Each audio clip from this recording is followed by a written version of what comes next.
La crisis, de Anton Chekhov, leído por Carmen Will. Capítulo 1.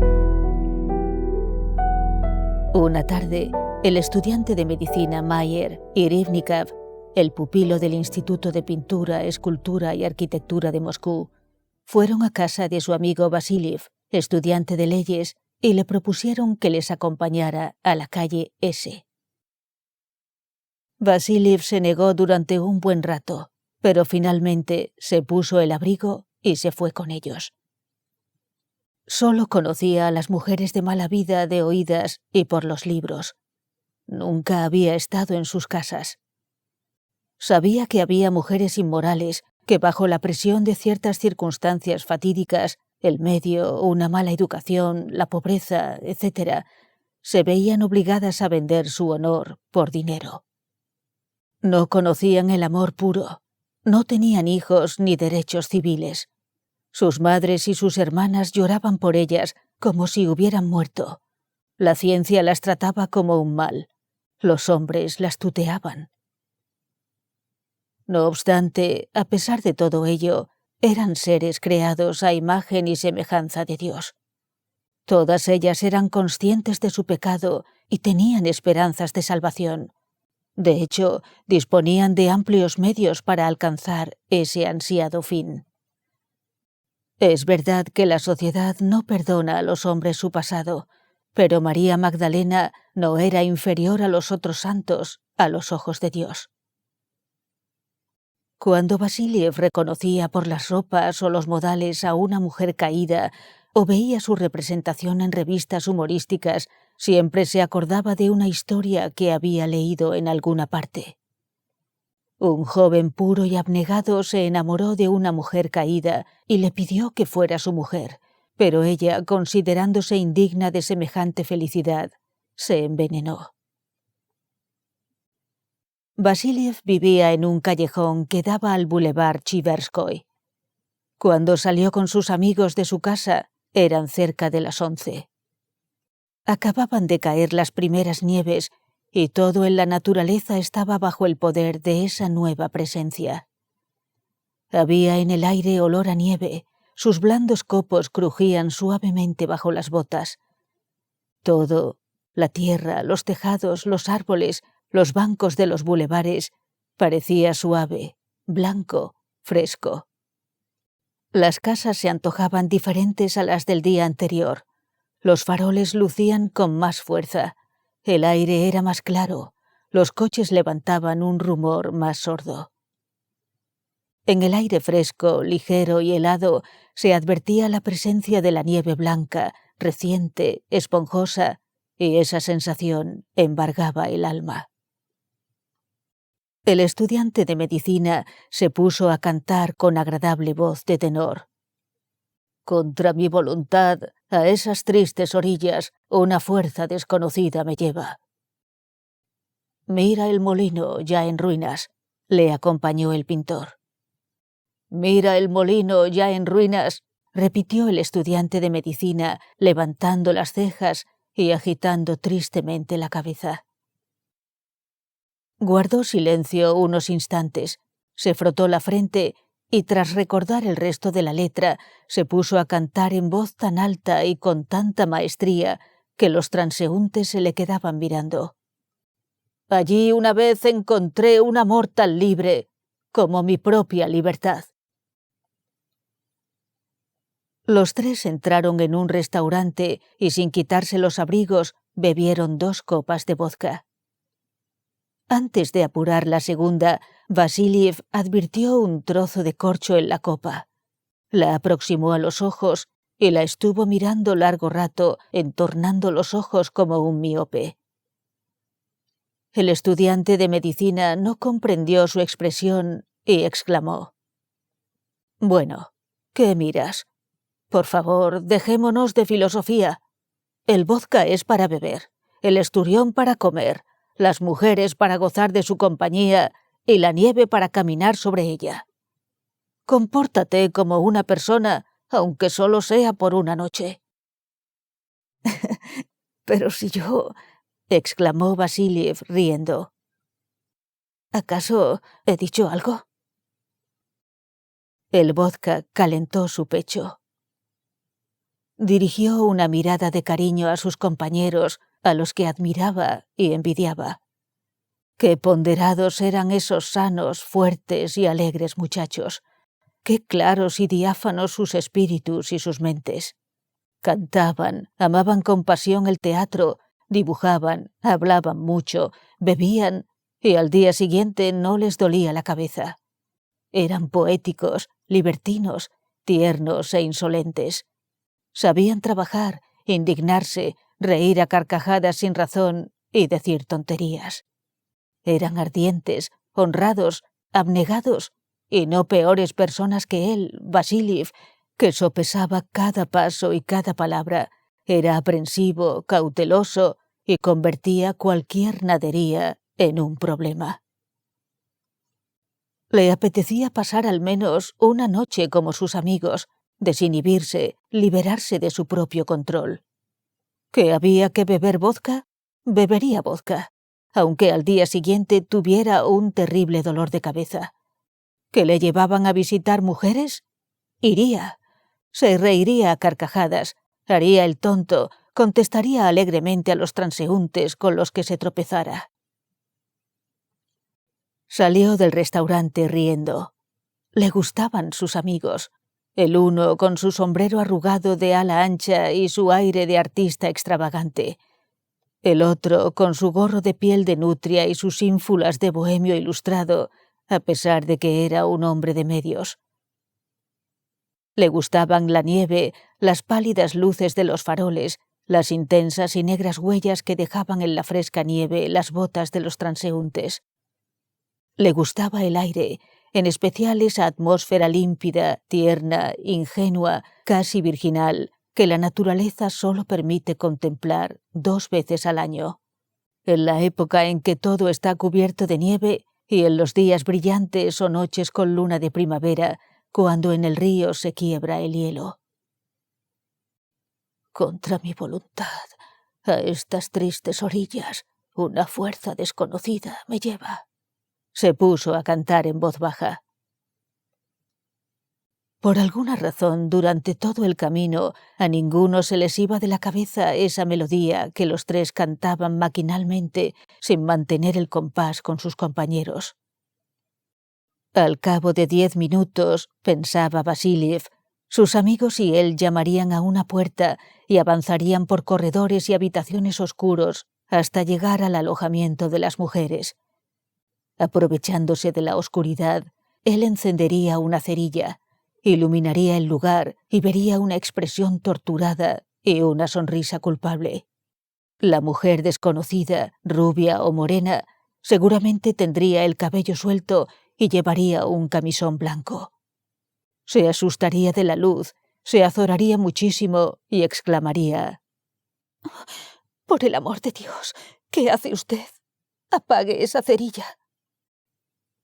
Todo eso era aterrador, pero también interesante y novedoso. Capítulo 2. Los amigos giraron en la plaza Trubny, tomaron la calle Grachovka y poco después entraron en ese callejón que solo conocía de oídas. Vasiliev se quedó sorprendido al ver 2 hileras de casas con las ventanas vivamente iluminadas y las puertas abiertas de par en par, y oír alegres acordes de pianos y violines. Eran acordes que salían de todas las puertas y se mezclaban en una extraña confusión, como si en la oscuridad sobre los tejados una orquesta invisible estuviera afinando sus instrumentos. Los cocheros estaban sentados en los pescantes con la misma tranquilidad e indiferencia que en cualquier otro callejón. Por las aceras caminaban tantos transeúntes como en las otras calles. Nadie se apresuraba, nadie levantaba el cuello del abrigo para ocultar el rostro, nadie sacudía la cabeza con aire de reproche. En esa indiferencia, en esa mezcolanza de pianos y violines, en esas brillantes ventanas y en esas puertas abiertas de par en par, Se advertía un cierto componente de descaro, impudicia, atrevimiento y despreocupación.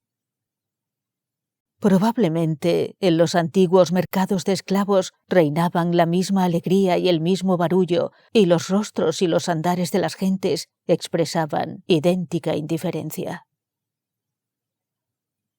«Comencemos por el principio», dijo el pintor.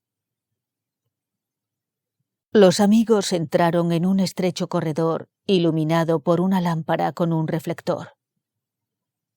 Cuando abrieron la puerta, un hombre vestido con una chaqueta negra, rostro de lacayo sin afeitar y ojos soñolientos, se levantó pesadamente de un diván amarillo. El lugar olía como una lavandería con un cierto toque a vinagre. En el vestíbulo se abría una puerta que conducía a una habitación fuertemente iluminada. El estudiante de medicina y el pintor se detuvieron en el umbral de esa puerta y, extendiendo el cuello, se pusieron a mirar el interior de la habitación. «Buonasera, signori. Rigoletto, Huguenotti, Traviata», exclamó el pintor, saludando de manera teatral. «Habana, cucaracha, pistoletto», gritó el estudiante de medicina, apretando el gorro contra su pecho y haciendo una profunda reverencia.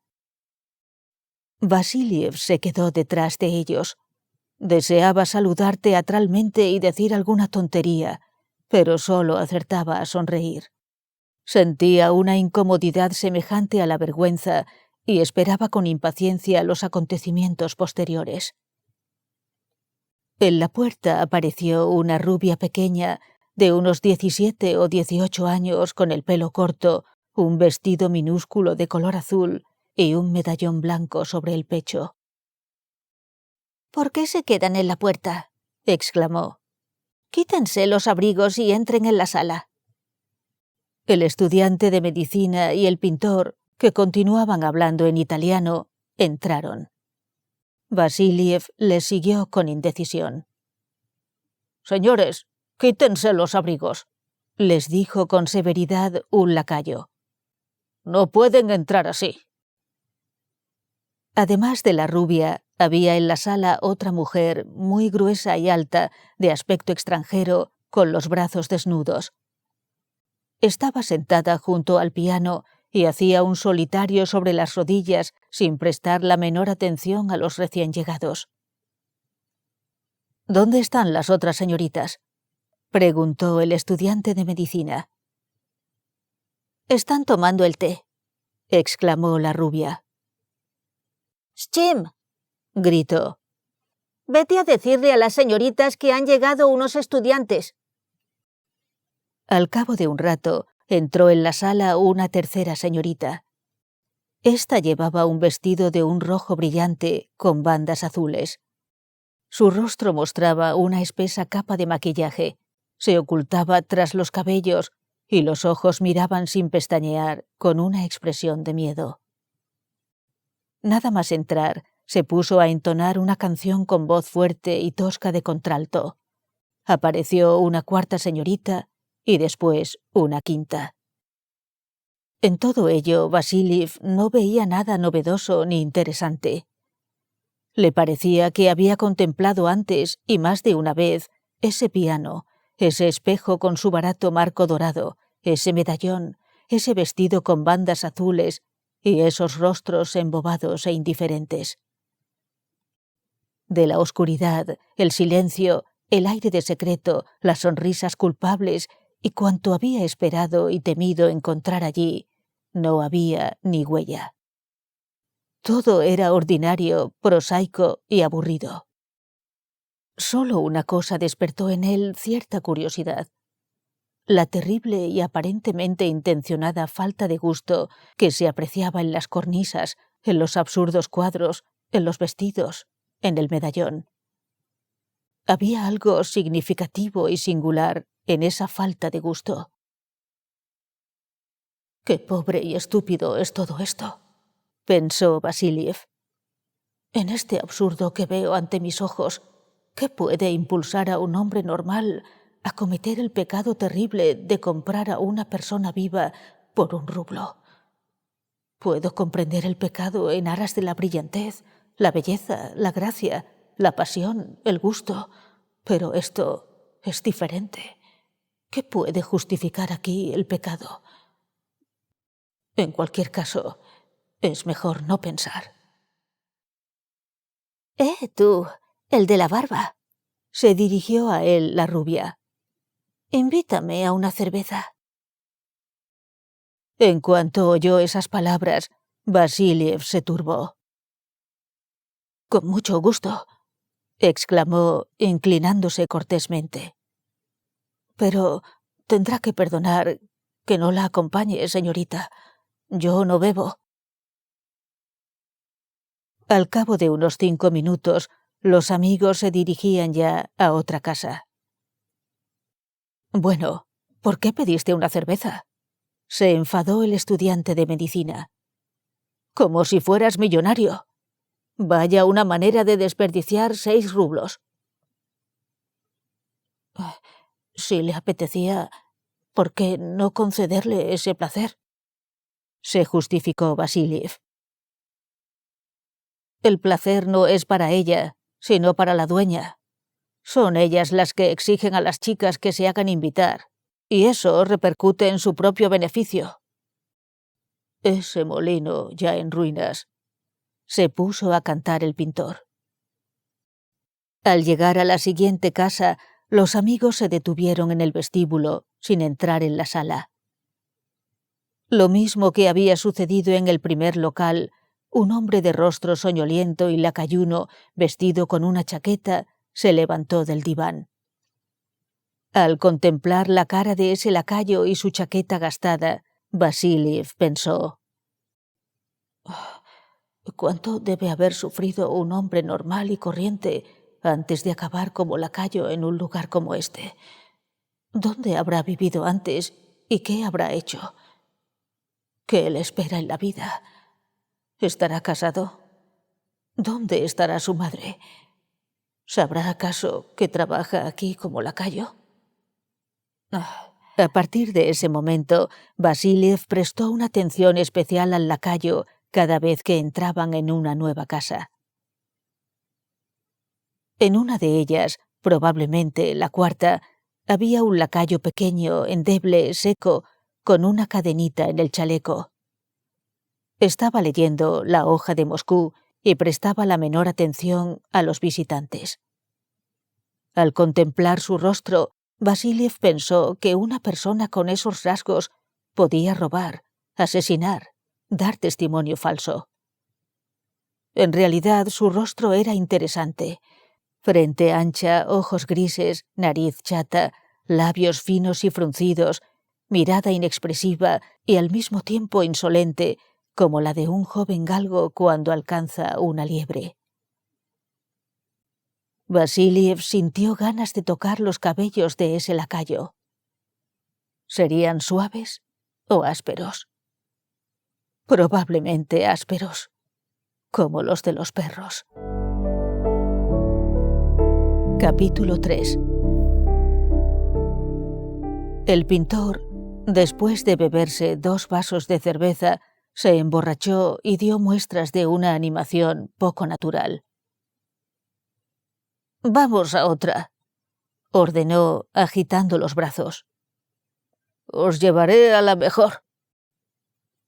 Después de conducir a sus amigos a la que en su opinión era la mejor casa, mostró un vivo deseo de bailar la cuadrilla. El estudiante de medicina murmuró con enfado que habría que pagar a los músicos 1 rublo, pero finalmente se unió a él. Ambos se pusieron a bailar. En la mejor casa reinaba la misma suciedad que en la peor. Los mismos espejos y cuadros, los mismos peinados y vestidos. Al examinar el mobiliario y los trajes, Vasiliev comprendió que esa vulgaridad no obedecía a la falta de gusto, sino que era expresión de lo que podía llamarse gusto e incluso estilo de la calle S. Un ambiente imposible de encontrar en ningún otro lugar, rotundo en su propia fealdad, que en absoluto resultaba casual, sino que era resultado de una lenta evolución.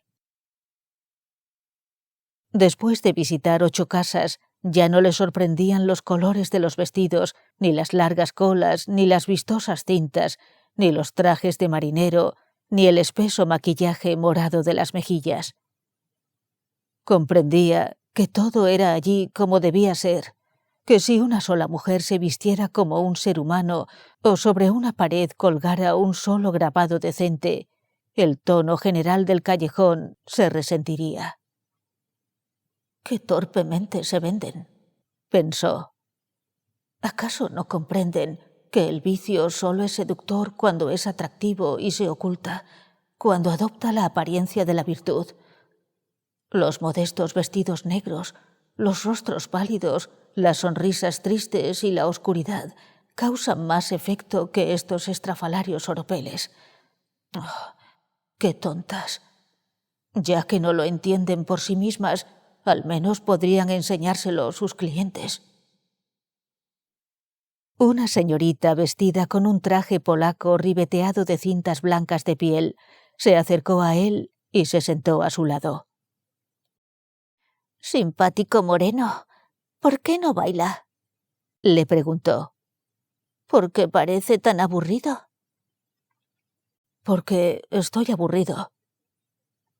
«Invíteme a un clarete y no se aburrirá». Vasiliev no le contestó. Al cabo de un rato le preguntó: «¿A qué hora se va usted a la cama?». «A las 5:30». «¿Y cuándo se levanta?». «Unos días a las 2 y otros a las 3». «¿Y cuando se levanta, qué hace?». «Bebemos café y a las 6:30 comemos». ¿Y qué come?». «Nada especial. Caldo o sopa de col, un filete y postre. Nuestra madame cuida muy bien de sus chicas. Pero, ¿por qué me pregunta todo esto?». «¿Cuántos años tiene usted?». «80».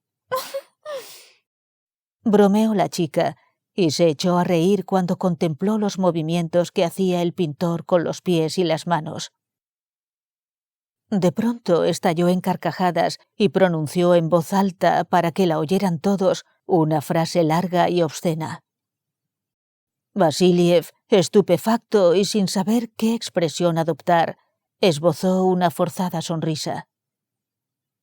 Fue el único que sonrió, pues todos los demás, sus amigos, los músicos y las otras mujeres, ni siquiera la miraron. Parecía como si no la hubieran oído. «Invíteme a un clarete», repitió. Vasiliev sintió repugnancia de sus cintas blancas y de su voz, y se apartó de ella. El ambiente de aquella estancia se le antojó caluroso y agobiante, y su corazón empezó a latir con golpes lentos y fuertes, como martillazos. «Vámonos de aquí», exclamó, cogiendo al pintor por la manga. «Espera, déjanos terminar». Mientras el pintor y el estudiante de medicina terminaban de bailar la cuadrilla, Vasiliev, para no mirar a las mujeres, se puso a observar a los músicos. El pianista era un viejo afable con gafas, parecido de cara al mariscal Béjent.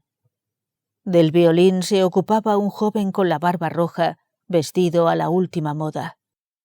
Lejos de parecer estúpido o demacrado, mostraba un aire inteligente, jovial y fresco. Vestía con esmero y con gusto, y tocaba con sentimiento. Vasiliev no pudo dejar de preguntarse cómo él y ese viejo de aspecto respetable y noble habían acabado en ese lugar. ¿Cómo no les daba vergüenza estar allí? ¿En qué pensarían cuando veían a las mujeres? Si el pianista y el violinista hubieran sido personas andrajosas, hambrientas, sombrías, borrachas, con rostros demacrados o inexpresivos, su presencia allí tal vez habría resultado comprensible. Pero en el caso de esos dos hombres, Vasiliev no entendía nada. Recordó la historia de la mujer caída que había leído en algún sitio y pensó que esa imagen de humanidad y esa sonrisa culpable no tenían nada en común con lo que veía. Le pareció que no estaba contemplando mujeres caídas, sino un mundo distinto, absolutamente peculiar, ajeno e incomprensible.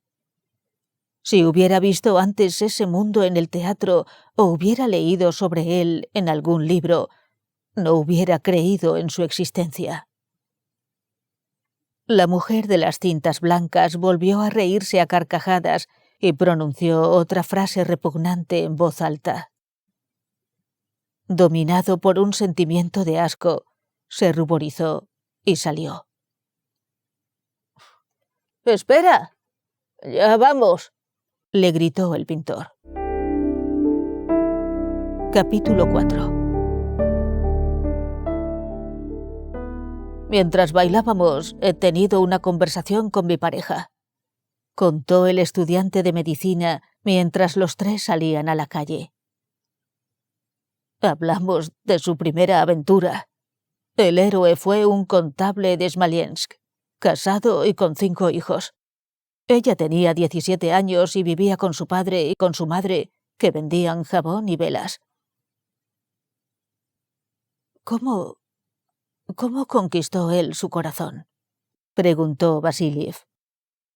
Le compró ropa blanca por valor de 50 rublos. Habráse visto. Al menos él ha conseguido que esa mujer le contara su historia, pensó Vasiliev.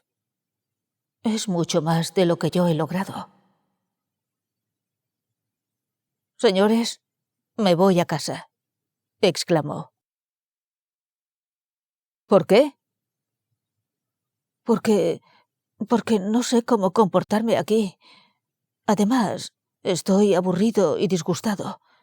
¿Qué tiene esto de alegre?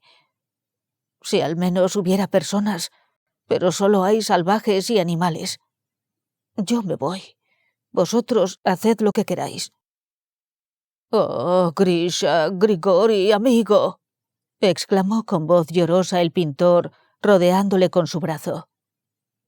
«Vamos a otro sitio más y luego al diablo con ellos. Por favor, Grigorians. Vamos». Tras convencer a Vasiliev, subieron por una escalera. Todo, la alfombra, las barandillas doradas, el portero que abrió la puerta y el panel que decoraba el vestíbulo, mostraba el mismo estilo de la calle S, pero en una forma más acabada e imponente. «Tengo que irme a casa, de verdad», exclamó Vasiliev mientras se quitaba su abrigo. Bueno, amigo», dijo el pintor y le besó en el cuello. «No seas caprichoso. Gri, seamos amigos. Hemos venido juntos y juntos nos iremos. Pues sí que eres terco». «Puedo esperaros en la calle. Me da asco este lugar, francamente». Bueno, Grisha. Aunque te dé asco, puedes observarlo. ¿Comprendes? Obsérvalo. Hay que observar los acontecimientos con objetividad, exclamó con aire serio el estudiante de medicina. Vasiliev entró en la sala y se sentó. Además de él y sus amigos, había muchos otros clientes. 2 oficiales de infantería, un señor calvo con gafas doradas y algunas canas en las sienes, 2 estudiantes imberbes del colegio de agrimensores y un hombre muy borracho con rostro de actor. Todas las señoritas estaban ocupadas con esos clientes y no prestaron la menor atención a Vasiliev. Solo una de ellas, vestida como Aída, le miró de reojo y sonrió. «Ha llegado un joven moreno», dijo bostezando. A Vasiliev le latía con fuerza el corazón y el rostro le ardía. Se sentía avergonzado ante los otros clientes y al mismo tiempo ese ambiente le repugnaba y le torturaba. Le agobiaba pensar que él, un hombre decente y afectuoso, así se había considerado siempre, odiaba a esas mujeres y no sentía por ellas más que aversión. No le daba pena de las mujeres, ni de los músicos, ni de los lacayos. Eso es porque no trato de comprenderlos, pensaba. Todos ellos se parecen más a animales que a personas, y sin embargo son personas y tienen alma. Hay que tratar de comprenderlos antes de juzgarlos. «Grisha, Grisha, no te vayas. Espéranos», le gritó el pintor antes de desaparecer. Pronto desapareció también el estudiante de medicina. Sí, hay que tratar de comprender. No se puede ser así, seguía pensando Vassiliev. Se puso a contemplar atentamente a todas las mujeres, buscando esa sonrisa culpable. Pero ya fuera que no sabía leer en sus rostros o que ninguna de ellas se sentía culpable, el caso es que solo percibió miradas inexpresivas de tedio, aburrimiento y complacencia. Estúpidos ojos, estúpidas sonrisas, estúpidas y ásperas voces, movimientos descarados. Eso era todo. Al parecer, cada una de ellas había tenido una aventura en el pasado con un contable y había recibido 50 rublos en ropa blanca, y sus únicos intereses en la vida se reducían al café, un almuerzo de 3 platos, el vino, la cuadrilla y a dormir hasta las 2. Al no encontrar ni una sola sonrisa culpable, Vassiliev se puso a buscar al menos una fisonomía inteligente. Su atención se detuvo en una mujer madura, morena, con un rostro pálido, algo soñoliento y fatigado, ataviada con un vestido cubierto de lentejuelas. Estaba sentada en un sillón y miraba el suelo con aire pensativo. Vassiliev se paseó de un extremo al otro de la habitación y se sentó junto a ella como por casualidad. Hay que empezar con algo trivial, pensó, y luego pasar poco a poco a asuntos serios. «¿Qué vestido tan bonito lleva usted?», exclamó, rozando con el dedo el fleco dorado de su pañoleta.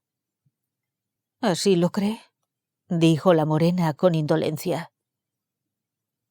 «¿De qué región es usted?». «De una muy lejana. De Chernigov». «Es una región muy bonita. Se está bien allí». «Siempre pensamos que se está bien en los lugares en que nosotros no nos encontramos». «Qué pena que no tenga dotes para describir la naturaleza», pensó Vassiliev. «Podría conmoverla con una descripción de la naturaleza de Chernigov. Debe amarla si ha nacido allí». «¿Se aburre usted aquí?», preguntó. «Pues claro que me aburro». «Entonces, ¿por qué no se va?». «¿Y a dónde iba a ir? ¿Quiere que viva de la caridad?». «Vivir de la caridad es más fácil que vivir aquí». «¿Y usted qué sabe? ¿Acaso lo ha probado?». «Sí, cuando no tenía dinero para pagarme los estudios. Y aunque no hubiera pedido nunca, seguiría pareciéndome obvio. Al menos un mendigo es un hombre libre, mientras que usted es una esclava». La morena se estiró y miró con ojos soñolientos a un lacayo que llevaba una bandeja con vasos y agua de seltz.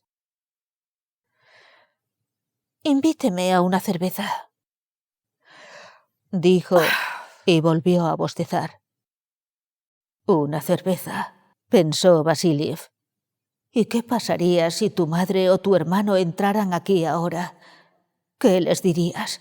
¿Y qué te dirían ellos? Entonces sí que recibirías una cerveza, seguro». De pronto se oyó un llanto. De la habitación contigua precisamente aquella a la que el lacayo había llevado el agua de Seltz, salió apresuradamente un hombre rubio con la cara roja y una mirada de enfado. Tras él iba la dueña, una mujer alta y gruesa, gritando con voz chillona. «¿Quién le ha dado permiso para golpear a las chicas en la cara? Tenemos clientes de mejor posición que usted y no dan problemas. ¡Charlatán!». Se armó tal alboroto que Vasíliv se asustó y se puso pálido. En la habitación contigua, alguien lloraba con la rabia y el convencimiento de las personas ofendidas. Entonces comprendió Vasíliv que allí vivían seres humanos de verdad, que se ofendían, sufrían, lloraban y pedían ayuda, como en todas partes. El pesado aborrecimiento y el sentimiento de asco dieron paso a una intensa pena y un profundo desprecio por el ofensor. Se dirigió apresuradamente a la habitación en la que la mujer lloraba. En medio de filas de botellas dispuestas sobre el tablero de mármol de una mesa, vio un rostro torturado en lágrimas. Extendió las manos hacia ese rostro, avanzó un paso hacia la mesa, pero un repentino sentimiento de horror le hizo retroceder. La mujer que lloraba estaba borracha. Cuando se abría paso entre el ruidoso gentío que se había reunido en torno al hombre rubio, perdió de pronto el ánimo. Se acobardó como un niño y tuvo la impresión de que los habitantes de ese mundo extraño e incomprensible querían abalanzarse sobre él, golpearle y cubrirle de obscenidades. Cogió su abrigo de la percha y se lanzó a toda prisa escaleras abajo.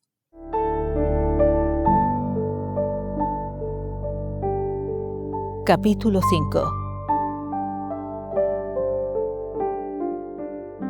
Se apretó contra la cerca y esperó allí a que salieran sus amigos. Los acordes del piano y del violín, alegres, osados, insolentes y tristes, se mezclaban en el aire en una suerte de caos. Lo mismo que antes, parecía como si una orquesta invisible estuviera afinando sus instrumentos en la oscuridad sobre los tejados. Al mirar hacia arriba, se veía una multitud de puntos blancos quebrando ese fondo negro. Estaba nevando. Cuando los copos se iluminaban por la luz, giraban perezosamente en el aire como plumas y descendían con mayor languidez aún sobre la tierra.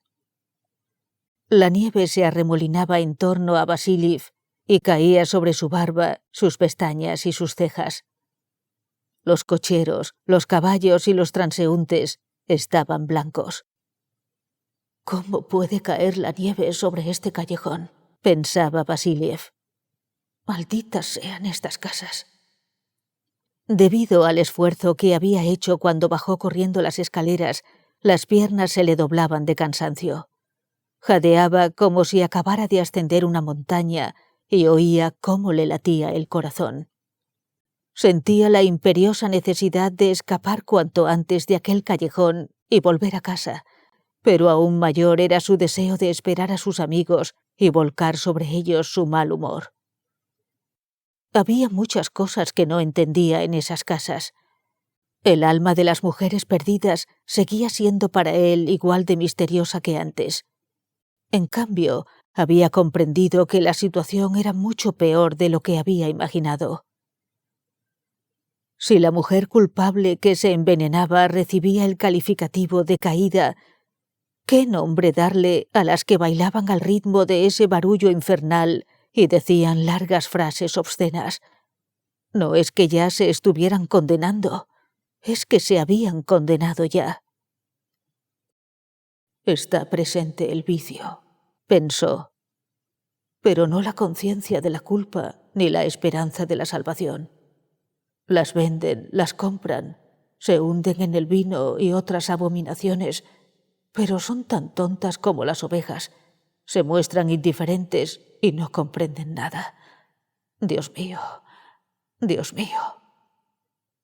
También había comprendido que lo que se llamaba dignidad humana, individualidad, imagen y semejanza de Dios, había sido profanado, quebrado en 1000 pedazos, como dicen los borrachos, y que los únicos culpables no eran esas mujeres y ese callejón. Una multitud de estudiantes, blancos a causa de la nieve, pasaron a su lado conversando alegremente y riendo. Uno de ellos, alto y delgado, se detuvo, se quedó mirando a Vasiliev y exclamó con voz de borracho: «Es uno de los nuestros. ¿Te has enfadado, amigo? Bueno, amigo, no importa. Pásatelo bien. Vamos. No te desanimes, hermano». Cogió a Vasiliev por los hombros y apretó contra su mejilla sus bigotes mojados y fríos. Luego se resbaló, se tambaleó y, moviendo ambos brazos, exclamó: «Sujétate, no te caigas». Y echándose a reír, salió corriendo para alcanzar a sus compañeros. En medio del ruido se oyó la voz del pintor. «No se atreva a golpear a una mujer. No se lo permito. No se lo permito, maldito. Es usted un canalla». En el umbral de la casa apareció el estudiante de medicina. Miró a ambos lados y, tras ver a Vasiliev, exclamó agitado: «¿Estás ahí? Con Yegor no se puede ir a ningún sitio, de verdad. No puedo comprender a ese hombre. ¡Qué escándalo acaba de armar! ¿No lo has oído?» «¡Yegor!», gritó desde la puerta. «¡Yegor! No le permito que pegue a una mujer». Se oyó arriba la penetrante voz del pintor. Luego, algo pesado y voluminoso bajó rodando las escaleras. Se trataba del pintor, al que evidentemente alguien había empujado. Se puso en pie, sacudió el sombrero y, levantando el puño, gritó con enfado e indignación: «¡Canallas, matones, sanguijuelas! No le permito que pegue a nadie. Pegar a una mujer débil y borracha. ¡Ah, es usted! Yegor, vamos, Yegor», le imploró el estudiante de medicina.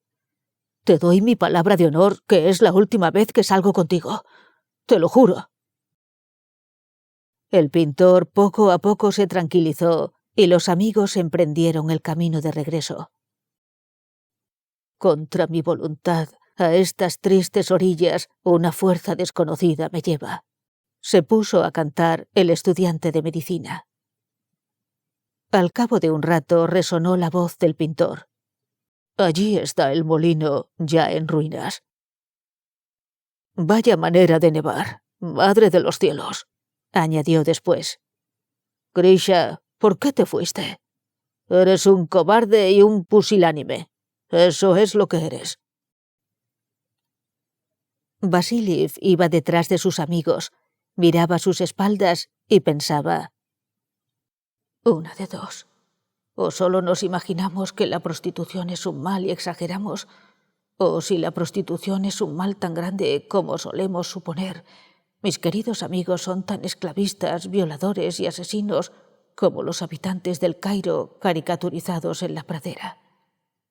Ahora cantan, se ríen a carcajadas, razonan sensatamente, pero ¿acaso no acaban de aprovecharse del hambre, la ignorancia y la estupidez de esas mujeres? Yo mismo he sido testigo. ¿Dónde están su humanidad, su medicina y su pintura? Los conocimientos, el arte y los sentimientos elevados de estos asesinos me recuerdan el trozo de tocino de aquella historia. 2 ladrones degüellan en el bosque a un mendigo. Empiezan a repartirse sus ropas y encuentran en una bolsa un trozo de tocino. «¡Qué oportuno!», dice uno de ellos. «Vamos a comérnoslo». «¿Qué dices? No podemos», se asusta el otro. «¿Acaso has olvidado que hoy es miércoles?». De modo que no se lo comieron. Acababan de degollar a un hombre, pero salieron del bosque con el sentimiento de que eran unos buenos cristianos. Así son también estos. Acaban de comprar a unas mujeres, pero ya van pensando qué grandes artistas y qué sabios son. «Escuchadme», exclamó de pronto con enfado y con rabia. «¿Por qué venís aquí? ¿Acaso no comprendéis qué terrible es todo esto?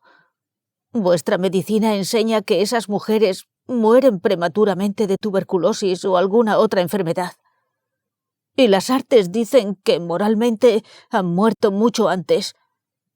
Su muerte se debe a que durante sus breves existencias han tenido que atender a una media de 500 hombres. A cada una de ellas la matan 500 hombres. Entre esos 500 estáis vosotros. Así pues, si a lo largo de vuestra vida acudís a este lugar u otros semejantes 250 veces, eso significa que entre los dos habréis matado a una mujer. ¿Acaso no lo comprendéis? ¿Acaso no es terrible? Matar entre 2, 3, 5 personas a una mujer estúpida y hambrienta. ¿Acaso no es terrible, Dios mío? Oh, sabía que acabaríamos así, dijo el pintor frunciendo el ceño. No teníamos que haber traído a este estúpido. ¿Crees que tienes la cabeza llena de ideas y pensamientos elevados? Pues no. El diablo sabe lo que tienes en ella, pero no son ideas. Me miras con odio y con desprecio, pero en mi opinión mejor sería que construyeras 20 casas como esas a que tuvieras esa mirada. Hay más inmoralidad en ella que en todo ese callejón. Vamos, Valotia, al diablo con él. No es más que un estúpido. Los hombres nos matamos unos a otros, exclamó el estudiante de medicina. Eso es inmoral, por supuesto, pero filosofar sobre ello no ayuda en nada. Adiós. En la plaza Trubny los amigos se despidieron y se separaron. Al quedarse solo, Vassiliev avanzó a buen paso por el boulevard. Le daba miedo la oscuridad. Le daba miedo la nieve que caía copiosamente sobre la tierra, como queriendo cubrir el mundo entero. Le daba miedo la luz de los faroles que titilaban pálidamente entre las nubes de nieve. Un miedo cerval y cobarde le dominaba. Cuando se cruzaba con algún transeúnte, se apartaba temerosamente de él. Tenía la impresión de que por todas partes había mujeres, solo mujeres, y que éstas no hacían más que mirarle. Ya está, pensaba. Ya ha empezado la crisis. Capítulo 6. Cuando llegó a su casa, se tumbó en la cama y dijo, temblando con todo su cuerpo: «Vivas, vivas. Dios mío, están vivas». Su fantasía se desató y tan pronto pensaba que era el hermano de una de esas mujeres caídas, como su padre, o bien la mujer misma con las mejillas pintadas, y todo eso le causaba un enorme terror. Por alguna razón sentía que debía resolver ese problema inmediatamente y a toda costa, que no era aquella una cuestión ajena a él, sino que le afectaba personalmente. Reunió todas sus fuerzas, dominó su desesperación, se sentó en la cama, se cogió la cabeza con las manos y trató de determinar cómo podía salvar a todas las mujeres que había visto ese día. Al ser un hombre instruido, estaba familiarizado con el procedimiento que debía seguir para resolver toda clase de problemas, y a pesar de su agitación, se sometió rigurosamente a esa rutina. Recordó la historia de esa cuestión, su literatura, y a eso de las 3 se puso a pasear de un extremo al otro de la habitación, tratando de recordar todos los intentos que se habían hecho en los últimos tiempos para salvar a las mujeres. Tenía muy buenos amigos y conocidos que vivían en alojamiento de las calles Folchin, Gaileshkin, Nevsk e Yishkin. Entre ellos había no pocos hombres honrados y abnegados, algunos de los cuales habían intentado liberar a esas mujeres. Esos pocos intentos, pensó Vassiliev, pueden dividirse en grupos.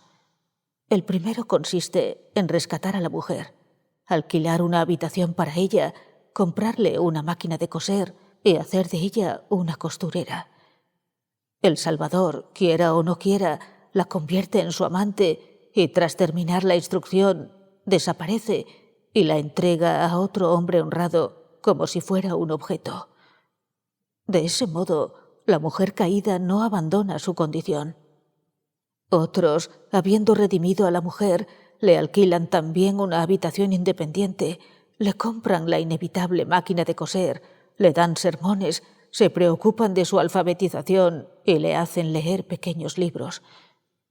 Mientras esa situación constituye una interesante novedad para ella, la mujer sigue ese régimen de vida y se dedica a la costura, pero luego se aburre y comienza a tener tratos con hombres a espaldas de los predicadores o regresa a ese lugar donde puede dormir hasta las 3 de la tarde, beber café y comer en abundancia. Los terceros, los más ardientes y abnegados de todos, han dado un paso audaz y decidido. Se han casado con la mujer. Cuando ese animal insolente, oprimido, caprichoso o estúpido se convierte en esposa, ama de casa y después en madre, su vida y concepción del mundo se trastocan de tal modo que resulta difícil reconocer en la esposa y en la madre a la antigua mujer caída. Sí, el matrimonio es el mejor medio y quizá el único. Pero es imposible, dijo en voz alta Vassiliev y se dejó caer sobre la cama. Yo no podría casarme. Para ello hay que ser un santo, desconocer los sentimientos de odio y repulsión. Supongamos que el estudiante de medicina, el artista y yo vencemos nuestros escrúpulos y nos casamos. Supongamos que todas ellas se casan. ¿Cuál sería el resultado?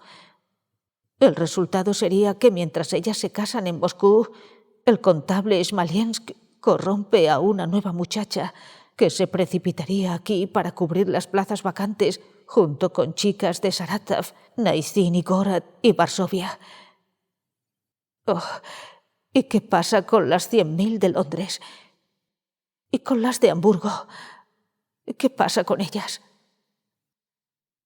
La lámpara, cuyo petróleo se había agotado, empezó a humear, pero Vasili no se apercibió de ello. Volvió a pasear por la habitación, sumido en sus pensamientos. Ahora se planteaba el problema desde otra óptica. ¿Qué había que hacer para que las mujeres caídas dejaran de ser necesarias? Para ello era indispensable que los hombres que las compraban y las mataban sintieran toda la inmoralidad de su condición de esclavistas y se horrorizaran. Eran los hombres los que tenían que ser salvados. Obviamente, las aproximaciones artísticas y científicas no conducen a ninguna parte, pensaba Vassiliev. La única actitud plausible es la del misionero. Y decidió que al día siguiente se apostaría en la esquina del callejón y les diría a todos los transeúntes: ¿Dónde vais? ¿Y para qué? Hay que tener temor de Dios. Se dirigiría a los indiferentes cocheros y les diría: ¿Qué hacéis aquí? ¿Por qué no os indignáis ni os escandalizáis? Pues creéis en Dios y sabéis que esto es pecado, que estas gentes irán al infierno. ¿Por qué calláis? Es verdad que son personas ajenas a vosotros, pero también tienen padres y hermanos. ¿Por qué calláis? Un amigo de Vassiliev le describió una vez como un hombre de talento. Unas personas tienen un talento especial para la literatura, el teatro o las artes. El suyo se centraba en los seres humanos. Poseía una sutil y delicada sensibilidad para comprender el dolor en todas sus formas. Lo mismo que un buen actor refleja las acciones y las voces de los otros, Vasíliev podía experimentar en su alma el dolor ajeno. Al ver las lágrimas de otro ser humano, lloraba. En presencia de un enfermo, él mismo se sentía indispuesto y gemía.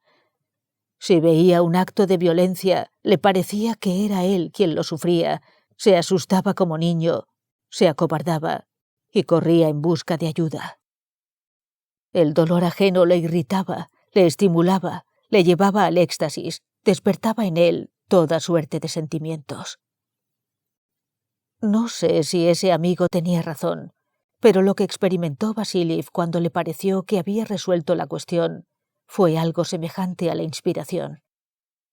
Lloró, rió, pronunció en voz alta las palabras que diría al día siguiente, sintió el más sincero afecto por las personas que le escucharían y que se quedarían con él en la esquina del callejón para predicar. Se sentó a escribir esas cartas y se hizo juramentos a sí mismo. Otra semejanza más aproximaba su reacción a la inspiración. Su breve duración. Vasíliev pronto se sintió cansado. Las mujeres perdidas de Londres, Hamburgo y Varsovia le parecían tan pesadas para su conciencia como las montañas para la tierra. Se sentía anonadado e intimidado ante su número. Recordó que no tenía dotes de orador, que era pusilánime y apocado, que las personas indiferentes apenas querrían escuchar y comprender a un hombre como él, un estudiante de leyes en su tercer curso, tímido e insignificante. Que la verdadera predicación no reside solo en los sermones, sino también en los actos. Amaneció y empezó a oírse en las calles el rumor de los coches, pero Vasíliev seguía inmóvil en el sofá, mirando fijamente un punto. Ya no pensaba en las mujeres, ni en los hombres, ni en la predicación. Toda su atención se concentraba en la angustia espiritual que le atormentaba. Era un dolor vago, indefinido, indeterminado, parecido ya a la tristeza, ya a la desesperación, ya al terror en su grado más alto. Podía determinar dónde residía. En el pecho, bajo el corazón, pero no podía compararlo con nada. En el pasado había sufrido un agudo dolor de muelas, pleuritis y neuralgia, pero todos esos padecimientos no eran nada en comparación con su angustia espiritual. Debido a ese dolor, la vida le parecía repugnante.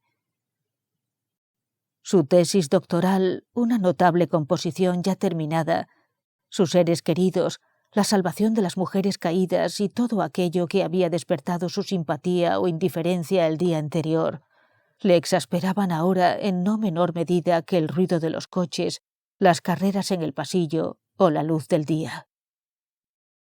Si en ese momento una persona hubiera cometido ante sus ojos una acción caritativa o un acto de violencia abominable, tanto una como otro le hubieran causado una impresión igualmente repugnante.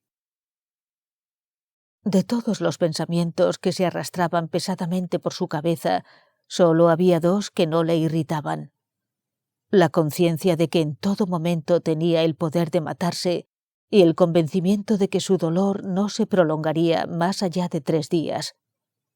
Lo segundo lo sabía por experiencia.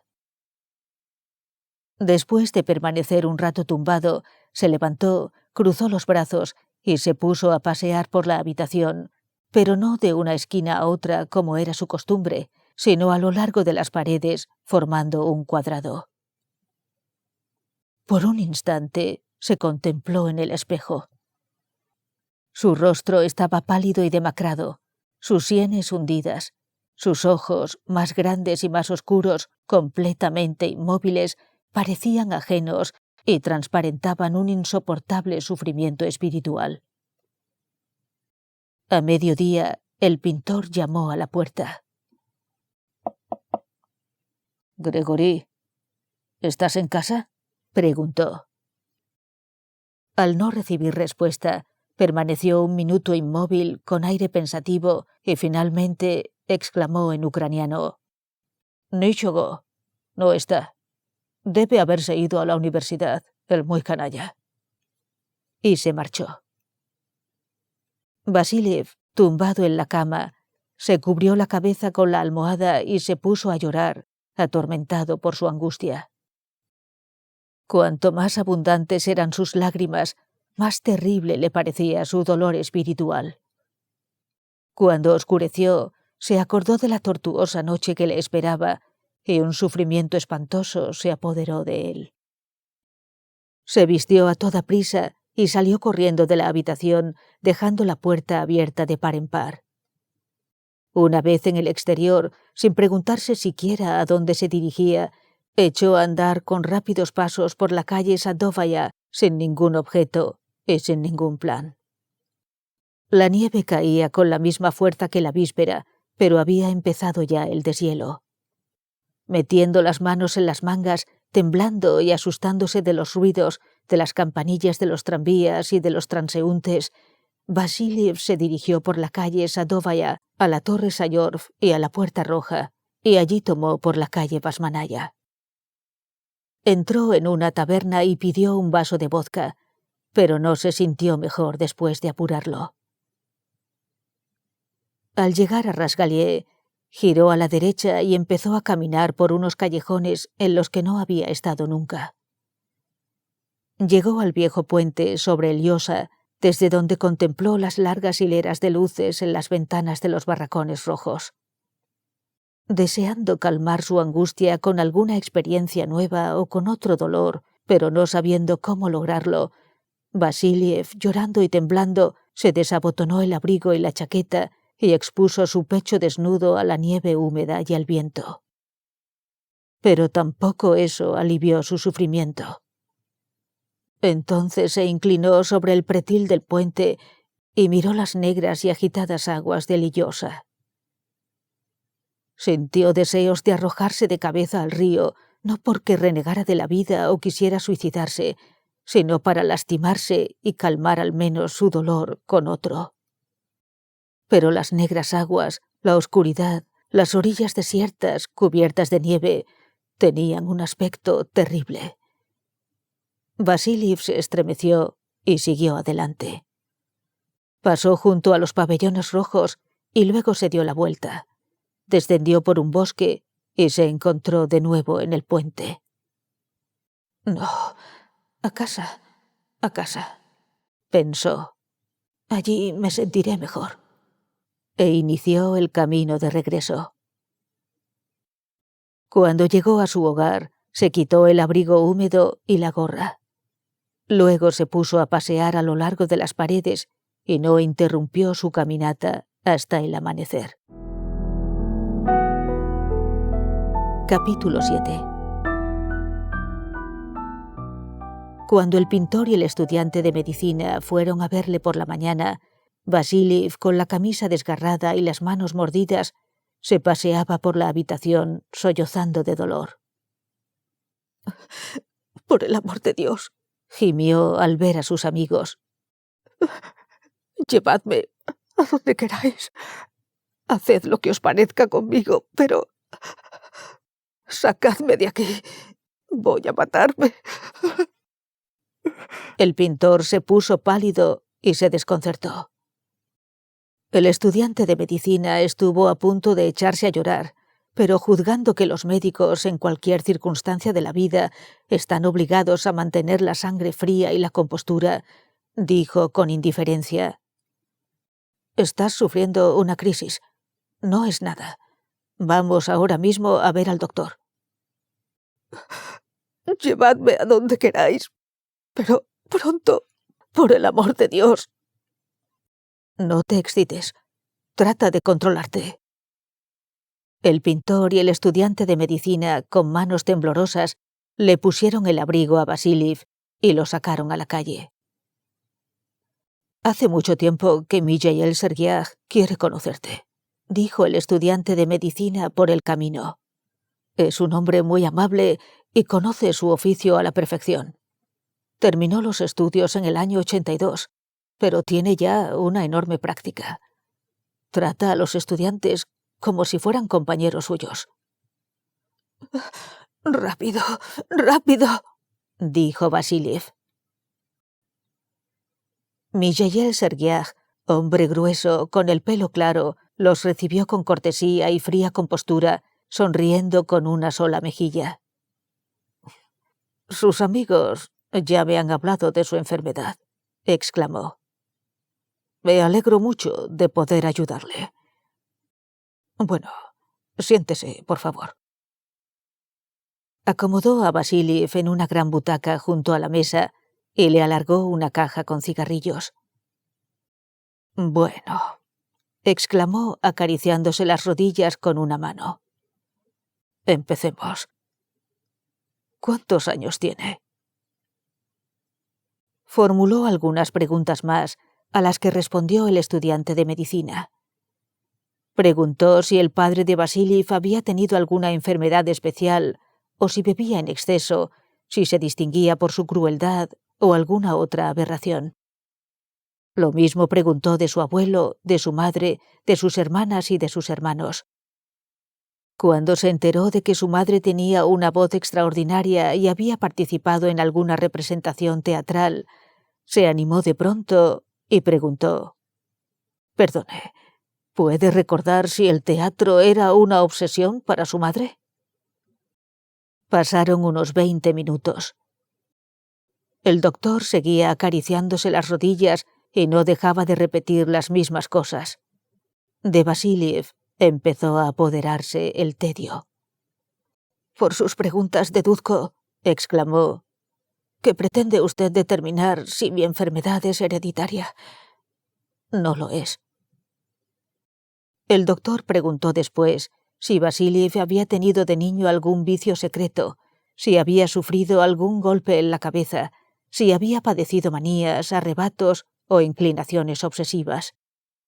Por lo general, la mitad de las preguntas que formulan los diligentes médicos pueden ser desatendidas sin que ello suponga ningún riesgo para la salud. Pero las expresiones de Mijaíl Sergiaj, el estudiante de medicina y el pintor, parecían sugerir que si Vasiliev dejaba una sola pregunta sin contestar, todo estaría perdido. Al escuchar las respuestas, el médico, por alguna razón, las anotaba en un papel. Cuando se enteró de que Vasiliev se había licenciado ya en ciencias naturales y ahora estaba estudiando derecho, el doctor se quedó pensativo. «El año pasado escribió una tesis excelente», comentó el estudiante de medicina. «Perdón, no me interrumpa usted. Me impide concentrarme», exclamó el doctor y sonrió con una sola mejilla. «Sí, claro. Eso también tiene importancia en el desarrollo de la enfermedad. El intenso trabajo intelectual, el agotamiento. Sí, sí». «¿Bebe usted vodka?», añadió, dirigiéndose a Vasiliev. «Muy rara vez». Pasaron otros 20 minutos. El estudiante de medicina empezó a exponer en voz baja su opinión sobre las causas más inmediatas de la crisis y comunicó que 2 días antes el pintor Vasiliev y él habían hecho una visita al callejón S. El tono frío, indiferente, contenido con que el doctor y sus amigos hablaban de las mujeres y del malhadado callejón parecía muy extraño a Vasiliev. «Doctor, dígame una cosa», exclamó, haciendo un esfuerzo para no parecer grosero. «¿La prostitución es un mal o no lo es?». «Mi querido amigo, eso nadie lo discute», contestó el doctor, y por su expresión parecía evidente que había encontrado respuestas para todas esas preguntas hacía mucho tiempo. «¿Es usted psiquiatra?», le preguntó Vasiliev con rudeza. «Sí, así es». «Tal vez tengan razón todos ustedes», exclamó Vasiliev, poniéndose en pie y paseando de un extremo a otro de la estancia. Tal vez, pero a mí todo esto me parece sorprendente. Consideran una hazaña que haya estudiado en 2 facultades. Me ponen por las nubes por haber escrito una tesis que dentro de 3 años será olvidada y desechada. Y por ser incapaz de hablar con la misma indiferencia de las mujeres caídas que de estas sillas, me llevan al médico, me tildan de loco y sienten piedad de mí. De pronto Vasiliev sintió una inmensa pena por sus amigos, por todas las personas a las que había visto 2 días antes, por ese doctor y por sí mismo. Se echó a llorar y se dejó caer sobre la butaca. Los amigos dirigieron una mirada interrogativa al doctor. Con plena conciencia de ser un especialista en la materia y por tanto un perfecto conocedor del significado de esas lágrimas y esa desesperación, el doctor se acercó a Vasiliev y en silencio le dio a beber unas gotas. Luego, cuando se tranquilizó, lo desvistió y empezó a examinar la sensibilidad de su piel, los reflejos de sus rodillas y otras cosas por el estilo. Vasiliev experimentó una cierta mejoría. Cuando salió de la consulta, se sintió avergonzado de sí mismo. El ruido de los coches ya no le irritaba y el peso que sentía bajo el corazón se iba haciendo cada vez más ligero, como si se estuviera fundiendo.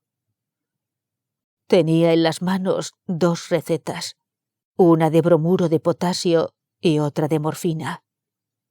Ya había tomado antes esas cosas.